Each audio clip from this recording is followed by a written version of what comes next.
RCF. Mais pour l'instant, on part en Isère où la Banque Alimentaire fait figure de référence depuis quelques mois.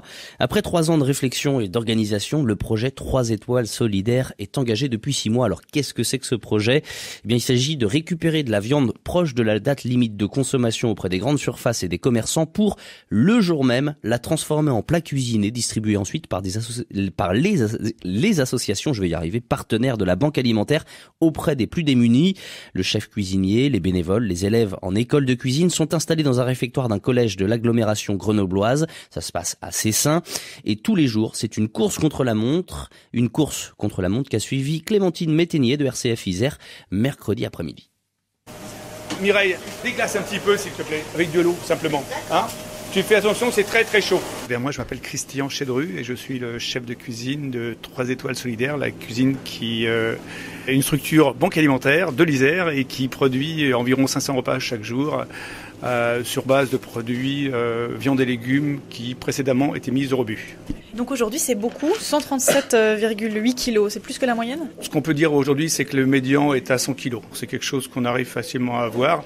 Là aujourd'hui effectivement pour un mercredi c'est un peu élevé. Voilà, c'est comme ça, il faut s'adapter à notre organisation. L'objectif, c'est de produire ces repas. Alors, on va visiter la cuisine. Les légumes, ici, on n'a que des produits frais. On épluche les carottes, on épluche les oignons, on a des appareils qui nous permettent de faire ça. Voilà, des haricots verts.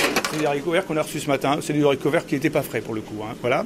Donc là, on les a préparés, on va les rincer et on va les cuisiner de l'autre côté. On va verser en cuisine pure, du côté cuisson. Voilà. Partie cuisine.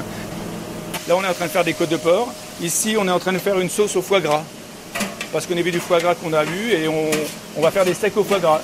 C'est ça, Philippe ? Donc là, je suis en train de la faire réduire.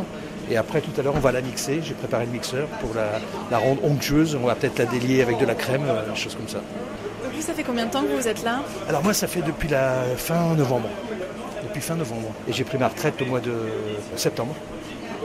Et donc, j'ai appris qu'il y avait une cuisine qui se montait. Et comme l'année dernière, en même temps que je travaillais, j'avais passé mon CAP de cuisine pour le plaisir, en candidat libre comme ça.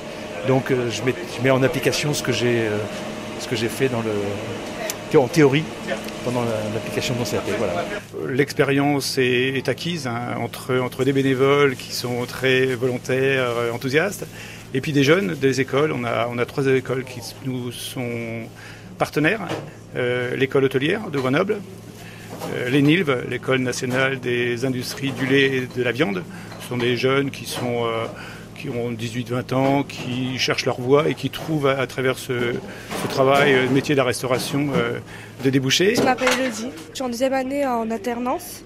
En fait, c'était parfait de faire ce projet pour toi ? On m'a proposé. J'aimais bien aider les gens, on va dire, j'en ai déjà fait aussi pour les enfants. Des goûters de Noël, plein de trucs comme ça. Du coup, je me dis, pourquoi pas tenter. Et vu que grandir, le monde n'est pas facile, j'ai dit pourquoi pas aider et je pense que c'est toujours un bien. Moi, tant que je suis président, je suis de plus en plus convaincu depuis octobre qu'on est dans la perfection dans ce projet. Au niveau du montage du projet, tout s'est bien assemblé. Et une fois que ça a démarré en octobre, ça a continué à monter dans l'exceptionnel. Aujourd'hui, vous avez vu, on a un partenariat avec 3 écoles de restauration, environ 35 bénévoles qui se relaient dans la semaine. Et c'est unique en France, c'est réussi. Philippe, attention, c'est un peu chaud là. Tu vas pouvoir mouiller après. Et ce qu'on fera, c'est qu'on passera avec le batteur. Là, tu peux mouiller avec de l'eau et puis du bouillon.